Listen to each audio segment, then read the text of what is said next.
So, Eric, I have a curious question, selfish one for myself. So, were you always like this? Calm demeanor, very composed, never getting irritated, or at least doesn't show on your face.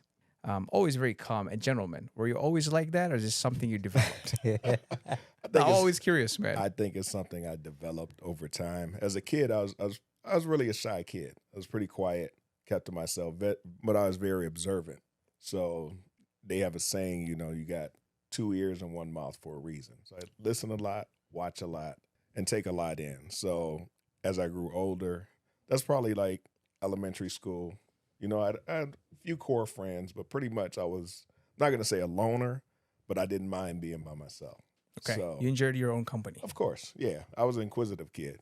So I was the type of guy that tear down a radio, Hmm. put it back together, just to see what makes something tick. Take Right, clocks apart. I built my own cameras, things of that nature. So right. yeah, Awesome, man. Awesome. And I forgot exactly who said that. Sometimes when we go into meetings, we feel like if we talk a lot, we're controlling the meeting. yeah, But it's actually whoever is listening the most and asking the right question. yes, That's the person that's actually controlling the meeting agree with versus that. who's talking a lot. And Zach, you're similar as well. You don't talk a whole lot, but when you talk, it comes with it's never like vague talk. Like sometimes you listen to someone for 15 minutes and then you're like, well, what just happened in the last 15 minutes? What happened with my life? Right. And I'm someone who, you take money away from me, I won't be mad. I'll probably be mad for a few seconds. I'll go back to normal, take away whatever, because I know I can make it back. But time, if you waste my time, and then I realize you just wasted my time for nothing. It's so hard. It's impossible to get time back, and it's so hard for me to come out of it, right? So you never waste time, actually. Every time we have any sit downs, I feel like I'm at a better position now than I was before the sit down. So were you also always like this, or this is something you developed? I'm genuinely curious. Yeah, it's something I definitely developed. I was more of blur out anything that comes out of my mouth type of person. I wasn't Eric where, I sit and listen and observe. I was more talk first and then observe second type. So I was completely the opposite.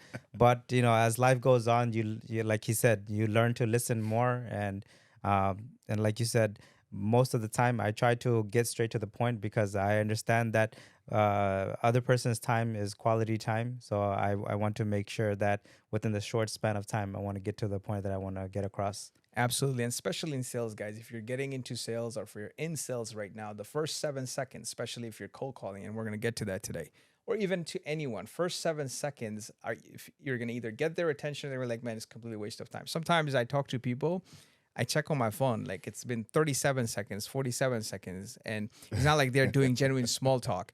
Like it's not even genuine small. It's like they're just formulating the question or the Yeah. problem, and Yeah. it's like 47 seconds gone. We have not even started the conversation, right? Yeah. So I think it's definitely an art, man, and it's becoming a lost art, right? Putting concise speech together.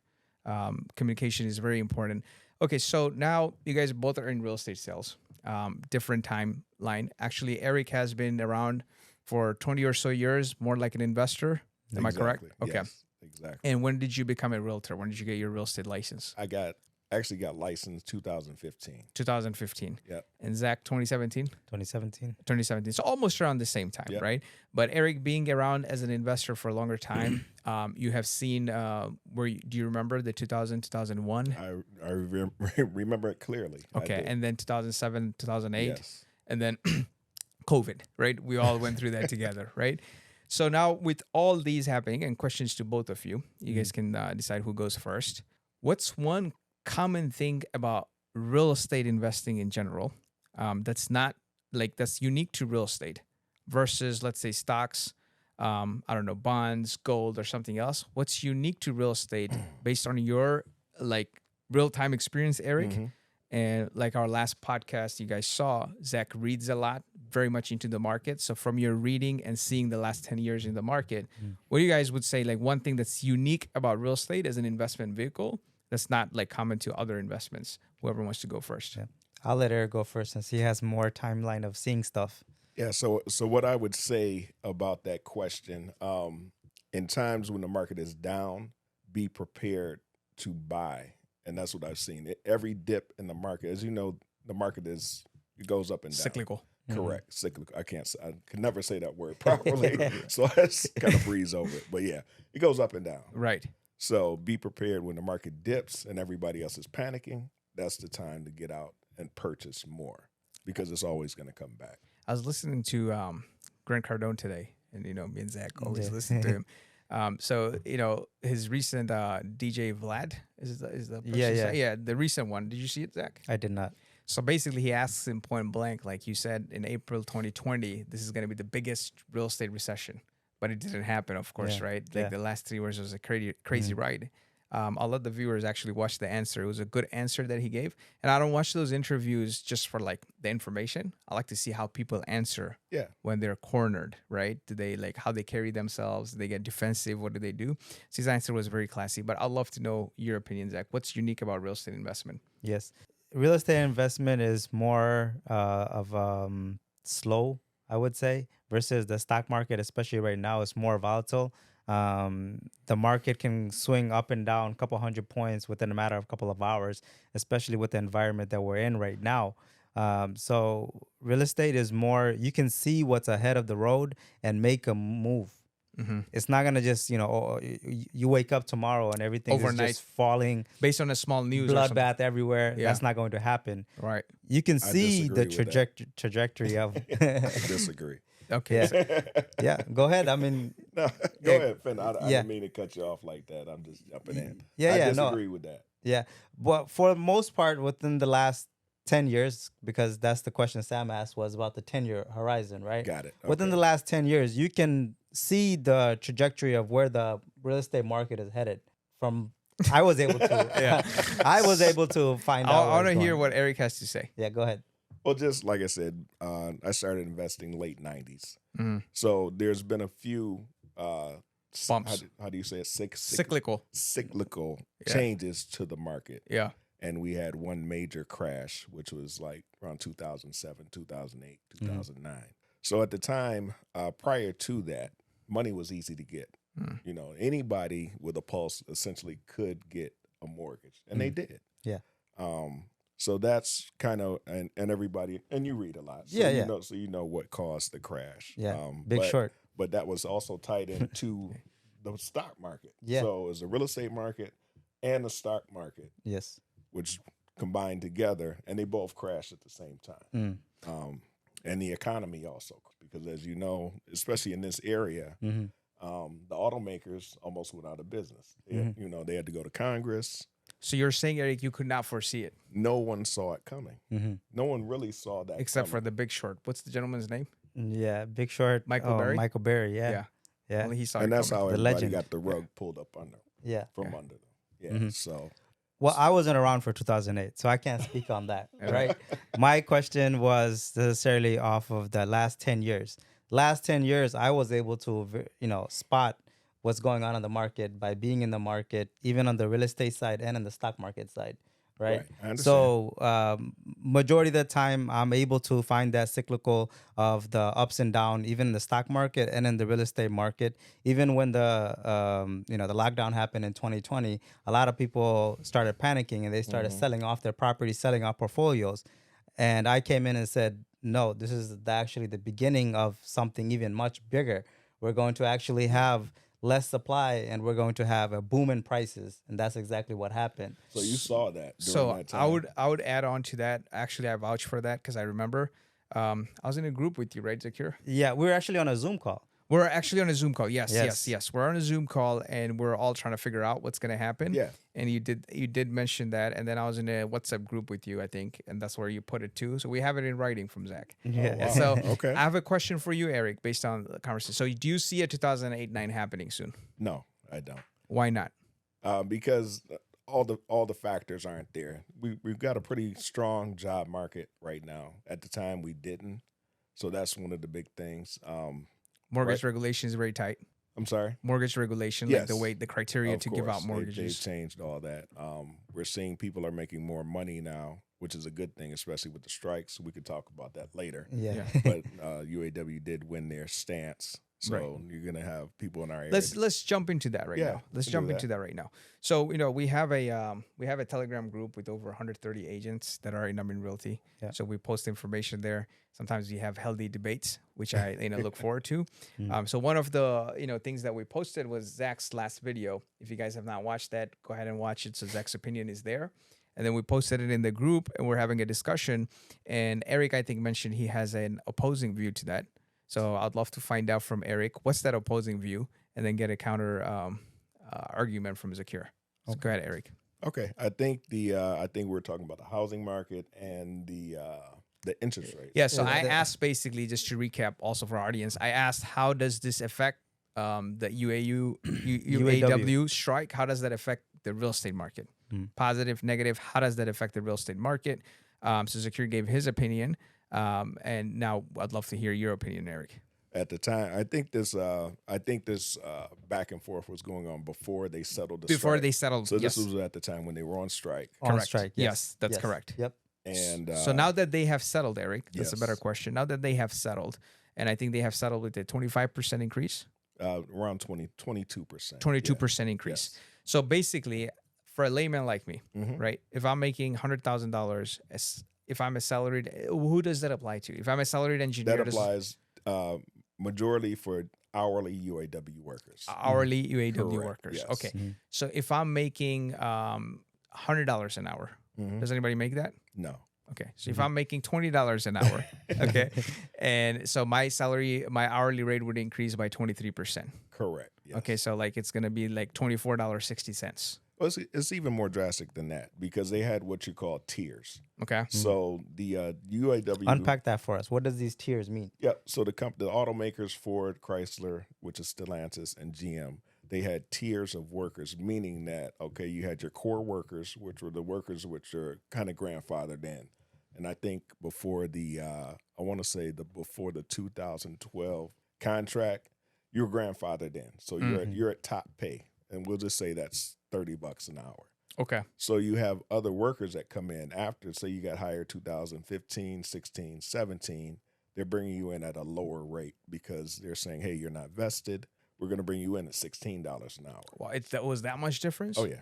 Yeah, definitely. I think it was closer to $17. Okay. And then as the years went on with the company, you graduate out of that tier. To the $30 tier? Well, there were steps. Okay. So you make a couple. Don't quote me on it. You're but just I know, giving an example. I know there's steps that you would step up into, and I think the maximum you had to be like 8 years until you got to full pay, Okay. which was a $30. Okay. So that's why they had such a big turnaround with the workers because they're like, hey, I'm working next to this guy that's making double. So they're not necessarily then protesting the guys at the top. Well, they executives. were protesting also. So now the board's even more even now. Okay. So we talk about the 22%. Yeah. The people that were at 16, 17, they're actually getting a 100% raise because they're going to be brought up to full scale. Oh, wow. Oh, yeah. And what about the Yeah. people already at 30? They're going to just stay at 30? No, they're getting that 23%. 20, yes. And Yes. the guy or the girl making $17 an hour is going to make 30? Yes. Yeah, because Wow. I think they eliminated the tiers Okay. Now, when does that go into effect? once they ratify the contract. Which is? I think they're looking over it now. So the membership, they're voting on it. So the Okay. membership has to vote on it. And then once they vote on it, and if it comes a majority yes, then it's ratified. And for the viewers, Eric has been a UAW worker for how long? Since 1993. So, So 30 years. And Yeah. he just recently retired. So this is coming from a veteran within the UAW community. Oh, yeah. Now, Eric, question. So how does that, if I'm making $17 an hour when the contract ratifies, let's say 6 months from now, Yes. if I'm making $30 an hour, Yes. and when I say I'm someone working in Michigan, right? Like in Michigan. So how does that affect our local real estate industry? It greatly improves their chances of purchasing a home because a lot of those people are, $17 an hour, you're barely making it. But if you double your income within, and this is going to be something that's immediate. Once it's ratified, they're going to get that raise. It's from next payroll. Yes. Wow. Yes. So I see many more home buyers on the market that are working for the automakers. in this So area. if the supply is not being met, then we're looking at home prices going up even more. Correct. Yes. Wow. This is unbelievable. Yeah. So Yeah. probably we're seeing another influx of realtors, like Yeah. other people becoming realtors. I don't know about that, but Right. because we got people leaving now, Yeah. leaving the industry. But Yeah. So let's talk about that, and I want to get Zakir's opinion. So you've been around and since 2017, Zach, Mhm. and you've been with Realty from the beginning. You're the fourth person that joined. So you have seen even within our office, like lots of cycles coming in, coming out. What's your opinion on someone who is looking to get licensed right now? Yeah. Okay. Because, and let me just pretext that a little bit. So there are two things people are seeing when they're deciding to get licensed now. I'm not talking about COVID. So they're seeing people riding the success wave from the COVID time. Mhm. They're seeing their social media posts or how their life has improved. Yeah. So I could be working with someone in a restaurant, in a factory, anywhere actually. Mhm. So he was making the same amount as me. Now I'm still doing the same job, but this individual has become a realtor in 2020, 2021. Yeah. And I see how their lifestyle has improved significantly, right? Yes. So there's always a lag. So by the time I saw it, by the time I processed it, by the time I spoke to everyone and made the decision of taking the real estate license, it's 2023 December, Mhm. right? And then there's another camp. They understand like, hey, it doesn't matter what this other person is doing. Mhm. I love real estate. I just want to get into real estate. This is something that I want to do. Yeah. So talk to both people. What do you think? What's your opinion and what's your advice to people from both camps? Yeah.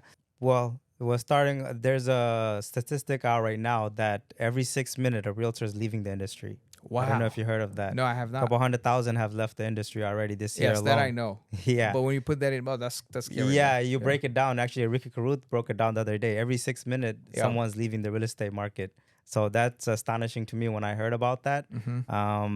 But like you said, it's a lagging effect. A lot of the people are joining after they heard the success and they're pondering around, and then they finally decided, hey, I want to give this a shot. And they come down to the market and then they see, oh, there's not enough inventory for everyone to sell. There was more agents than there's inventory. At one point, yeah. Obviously, if you don't have inventory, you have nothing to sell. Right.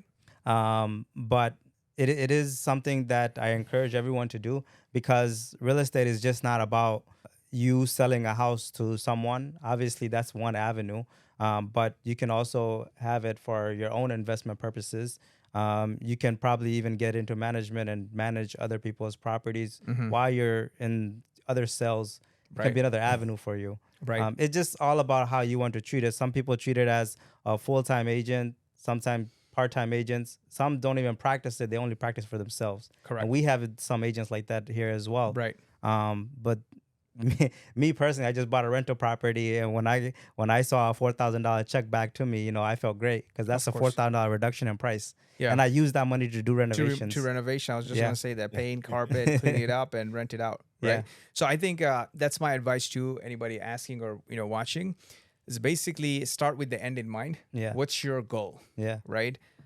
If your goal is, as you said, it's great. But if your goal is to make this your career, do it for full time, make 6 figures, end up making 7 figures, and no limit, then have the right expectation, right?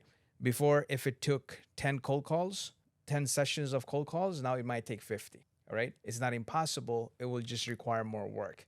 And the people that got it easy during 21, 22 time, if they're not disciplined with their money, I'm telling you, trust me, those guys are broke. Because social media, I was just talking to someone in the office right now. Social media is free. I Yeah. can go in and post whatever I want, right? But believe me when I say that, if someone was not disciplined with their money when they earned it in 21, 22 time, right now they're broke, they're taking loans, they're swiping their credit cards. And that brings to the point, Zach, that you mentioned in the last podcast. You're going to mention again. Highest credit card Balance. right now, balance Yeah, ever. in the history In history. of US. Yeah. Okay? Because people are suffering. So you got to be disciplined before the market disciplines you. And it's true with any craft, and it's more so true with real estate and being a realtor now. There's still great career, great future. I don't know what I would do if not real estate, but that you have to have the right expectation. It's not for the faint-hearted now. Yeah, Right? That's absolutely. the right way to put it. Yeah, you have to basically, before it was you got into the industry and you just got it on your plate in a silver platter. Yep. Because there was just so many buyers, and I myself might not be able to give service to more than 10 people at once, Right. unless I have a team around me. Before, it was like, if I'm a buyer, I'm calling, like on my phone book, I'll have 15 names saved with last name agent, right? Yeah. I'll just type up agent on my phone book. 15 agents would show up, Yeah. right? And I want to view this home. I'll call the first one. They didn't pick up in 1 or 2 rings. I hang up, call the second one. I hang up, call the third one, right? Because there's so many agents. Yeah. And I would just call whoever. So even like the first agent who was their priority, who probably showed them 10 homes, for whatever reason, he or she could not pick up the call, maybe another call, meeting, restroom, whatever. The lead is gone. Yeah. It's gone to another agent, and that agent just gets lucky, right? But versus now, I feel like people are really like interviewing their agent instead of just like calling from the phone book or Facebook, whatever, going with the best one who can actually negotiate deals, who can actually bring deals under the asking price and things like that. Now, backing off of that, Eric, for you, what's surprising is, and a lot of people in our office did not know that you're not doing real estate full time until recently, Okay. right? Yeah. It's a fascinating thing every time I think about it. The amount of time you spent physically in the office, right? The amount of time you spent on responding to people's inquiries on our group at that time, WhatsApp, and all your contribution, and lastly, your sales. I remember your first year with Realty, you made 150K plus netting for yourself, right? Yes. While actually having another A full-time job. That's right? crazy. Oh my God, unbelievable. And by seeing your numbers, when we posted the top 10 of Realty, you're at number 6, Eric, if I'm not mistaken. I believe so. Yeah. Yeah. So you're at number 6 that year. There's no way on earth people would imagine that you have another full-time job, like actual full-time. Not like the full times without throwing anyone under the bus, like you show you're in a meeting, but you're not in a meeting, right? It's actually like it required you to be physically there. It was not a remote full-time job, right? How did you manage that? Like, seriously, how did you manage that? I don't think we ever had that candid conversation. I know kind of your work ethic, Yeah. but break it down for us. Yeah. Well, the beauty of my job when I was working at Ford, it was 6 p.m. to 2:30 p.m. So that was my 6 p.m. to 2:30 I'm a.m. sorry, 6 a.m. 6 a.m. to 2:30 to p.m. 2:30 Okay. p.m. So that was my 8-hour Yeah. shift. Okay. So 2:30, I'm free to do my real estate. So that kind of left me the rest of the day to But do real estate. but a normal person, Eric, the way you're saying it, it's like, so it's so easy. So I do I got 6 up a.m. at 6 a.m. I got off at 2. So not even that, Zach. Like to be at somewhere at 6 a.m., you're waking up at 4 a.m. 4 a.m. Yeah. 4:30. Yeah, 4:30 you're waking up. You're working there. You're actually working there until 2:30 Working- p.m. working That drains your 12 hours, energy. yeah. It drains your energy. The casually that you put it, yes, I have time. But people have. I don't think time is an issue, man. I think it's the mentality, it's the mindset. It's the drive and my mindset and the goals that I have in my life. Yeah. Even though I was at the end of my career at Ford, I knew that first of all, real estate has always been my passion as an adult. It's something I've always been interested in. Always studied, and I've always wanted to really. I was an investor, still am an investor, but still have goals as an investor. Moving forward. So. And you showed up at every meeting at 11 a.m. Yeah, Remember, he did. like, In-person meetings and yeah. and I mean that's just who I am. When I'm committed, I'm committed. So and that's how I'm committed to the brokerage and the growth of the brokerage here. Right. And I know I can contribute just like the brokerage has contributed to my growth, Right. my personal growth. Yeah, Absolutely. That actually brings to the point, Eric. You recently took your broker's license. I did. Right. Yes. So what was your mindset before taking the license? What were you thinking? What was the goal? Well, the whole goal at that time was to start a team, and that was the original goal from the beginning, to have my own team, real estate team, and kind of leverage other people with my knowledge and kind of get me out of the physical aspect of showing houses and listing homes and kind of empowering them to make their money, but also for me to leverage them. Absolutely. that- And, that way. you have already been doing that in the office.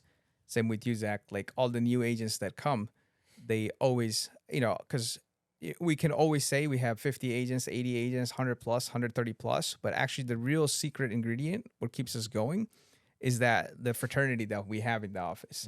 Like we never had to have this complaint like, oh, new agent came, he wanted help from someone, and that someone just said, no, go to this guy. Why should I help you? Or this person sponsored you. Why are you asking me? Go to that person. Now that we're with EXP, I thought that might be one problem, right? And then, where were you when choosing the sponsor? I was always here. How come you did not come to me? Yeah. But we haven't had this issue, and I don't see it happening. It's just like so much openness. Especially from you guys when you're in the office, both of you. And one thing you mentioned, Eric, about the brokerage, giving back to the brokerage. I was talking to someone today, the topic of loyalty, right? Mm. It's a very misunderstood topic and very sensitive one, right? Because everybody has their own kind of take on it. So I would love to get your guys' take on what's loyalty. When you hear of loyalty, I'll go with Zach first. Yeah. What does loyalty mean to you? Loyalty means basically being truthful, transparency, and just being there for one another. Absolutely, man. Beautiful. And you Yeah. have been actually, brother. We have, Yeah. we try to be there for each other.